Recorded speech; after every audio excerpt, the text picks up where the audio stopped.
Good morning, friends. Welcome to my Bodoland Technical Mission channel. नोंथांमोनखौ आं सिगाङाव बरायो आंनि नामखौ बर नोंथांमोन दिनै आं नोंथांमोननो WhatsApp ट्रिकनि सोमोन्दै दिन्थिगोन मोनसे जोबोद इम्पर्टेन्ट ट्रिक दिन्थिनो नागिरदों नोंथांमोना भिडिअखौ नायलांबाय था लोगो नोंथांमोन दिनै जोबोद अखा हादों बेखायनो नोंथांमोना अखानि सोदोबखौ खोनानो मोनगोन जियानो जा नोंथांमोना इयारफन लानानै बरिया नाय जुदि भइसखौ मोजां खोनायाखैब्ला दा जियानो जा आं बे भिडिअखौ दिन्थिनायनि जाहोनानो जाहैबाय बे WhatsAppआव जोङो गावनि गार्लफ्रेन्डखौ माबायदियै नायगोन जे बियो मा समाव WhatsAppखौ खुलिदोंमोन मा समाव बन्द खालामदोंमोन बेनि गासै डिटेल्सखौ जों माबायदि नायगोन बेखौ आं नोंथांमोननो दिन्थिगोन नाथाय जोङो गार्लफ्रेन्ड बयफ्रेन्डआनो जा गार्लफ्रेन्डआनो जा जायखिजाया जोंखौ चेट खालामनानै थगायो जे जों मिन्थिया जे बे लासिनाल'सो ओंखारो नालाय जों WhatsApp नायोब्ला बेनि डाटा अफ खालामनाय मानाय बेखौल' जोङो मिन्थियो जे मा समाव बेयो बन्द खालामदों नाथाय मा समाव खुलिदोंमोन बेखौ जे जों मिन्थिया बेखौ नायनो थाखाय आं नोंथांमोननो दिन्थिगोन नोंथांमोना भिडिअखौ नायलां आरो गिबियावनो आं नोंथांमोनखौ खावलायो जायफ्रा आंनि चेनेलखौ साबस्क्राइब खालामाखै नोंथांमोना साबस्क्राइब खालाम आरो लोगोसे बेल आइकनाव खेबसे क्लिक खालामनानै हो मानोना भिडिअखौ नोंथांमोना थाबैनो नुनो मोनगोन फैदो जों दायो भिडिअखौ जागायदों नोंथांमोननो बेखौ इउज खालामनो थाखाय मा नांगोन मोनसे एपनि गोनांथि जागोन बे एप्सखौ आं नोंथांमोननो दिन्थिगोन नोंथांमोननो नांबाय था गिबियाव आं नोंथांमोननो डेम' दिन्थिग्रोगोन एपखौ आं अपेन खालामनानै डेम' दिन्थिनि बेयो जायोना जामारा दा खायसेया मा खालामो लासिनखौ एरसोनानै लाखियो मा समाव खुलियो मा समाव थाङो जेबो माने टाइमनि लिमिट गैया माने मिथिखायानोखा अनलाइन दोङो ना गैया बेखौबो मिथिया दा बेबो नुजाजोबगोन गासैबो नाथाय बेखौ आं नोंथांमोननो प्रुफ हिसाबै दिन्थिगोन नोंथांमोना बेवहाय नायनानै ला नैया क्लिक बे टाइम दोङो ना मा समाव अन जादों मा समाव अफ खालामदों आं दहाय अन अफ खालामनानै नायजोब्बायमोन नाथाय बेवहाय नुदों बेवहाय 22:08 माने 10:08 ओमफ्राय 10:36 बन्द खालामदो आरो 10:36 अन खालामनानै 10:36 अफ खालामफिनदों आं लोगो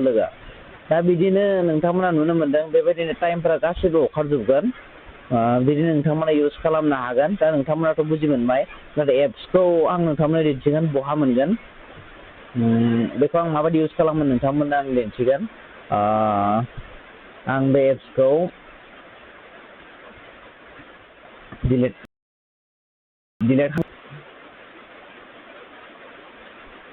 खालामबाय नोंथांमोन बुजि मोननाय नङा सरि प्ले स्ट'र अपेन खालामनानै ला नोंथांमोन प्ले स्ट'राव एभेलेबेल दङ सरि आंनिखौ अफ खालाम प्ले स्ट'र अपेन खालाम नोंथांमोन जुदि भिडिअखौ ब्लुर नुदोंब्ला एसे बोफिननानै नाय भिडिअखौ ब्लुर नुदोंब्ला एसे बोफिन नोंथांमोन खालाम NETWA means network NETWA network search खालाम नेटवार्क सार्च खालामबा नोंथांमोना बेबायदि ओंखारगोन नाथाय सेलेक्ट खालामना लानांगोन नैबे मोनसेया 4.6 रेटिं बे ससमा गाननाया नैबे बेखौ आंबो इनस्टल खालामनानै नोंथांमोननो दिन्थिनि नोंथांमोन भिडिअखौ स्किप खालामनाङा नायजोबलां नोंथांमोन दसे सम टाइम होनानै मानो होनबा आं नोंथांमोननि थाखायनो जोबोद खस्थ' खालामनानै भिडिअ बानायना हरनाय जायो बेखायनो नोंथांमोना एसे बुजि मोननानै भिडिअखौ नायजोब इनस्टल जाग्रोनो नोंथांमोन इनस्टल जाबाय नोंथांमोन बेनि उनाव आं बे एप्स खालामनानै नोंथांमोननो दिन्थिनि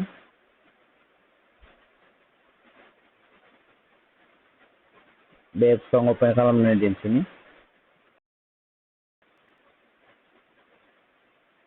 दा बेबायदि इन्टारफेस ओंखारगोन बेनि उनाव अके खालामना हो बेनि उनावहाय सरि ओमफ्राय नैखौ एग्रि खालामना होनांगोन गोजौआव थुनानै एक्सेप्ट खालामना होनांगोन ओमफ्राय WhatsAppआव थांनानै बे नाम्बारखौ होनांगोन नङा होमबा नाम्बारखौ सोरनिखौ होगोन नोंनि GF बा BFनि नाम्बारखौ हो जायखौ नोंथाङा बिनि गासै डिटेल्सखौ नायनो सानदों जे अनलाइन अफलाइन खालामनायखौ दा बेवहाय फार्स्टआव +91 इन्डियानि क'डखौ होनांगोन सरि +91 होनानै नोंथांनि GF बा BFनि नाम्बारखौ होनानै अके खालामना होब्लानो अब्लानो ओंखारगोन बेनि उनाव आं थुनाय बायदि बेवहाय क्लिक खालामना नायनो हागोन नोंथाङा मा समाव बियो मा खालामदों अनलाइन जादों आरो अफलाइन खालामदों बेवहाय टाइम टेबोलफोरा गासैबो ओंखारो अके फ्रेन्ड्स नोंथांमोना बुजि मोनबाय जानांगौ भिडिअखौ मोजां मोनदोंबा लाइक खालाम आरो लोगोसे माबाफोर सोंनो गोनां दङबा कमेन्ट बक्सआव सोंनो हागोन नोंथांमोन थेंक्स फर वाचिं फ्रेन्ड्स बाय बाय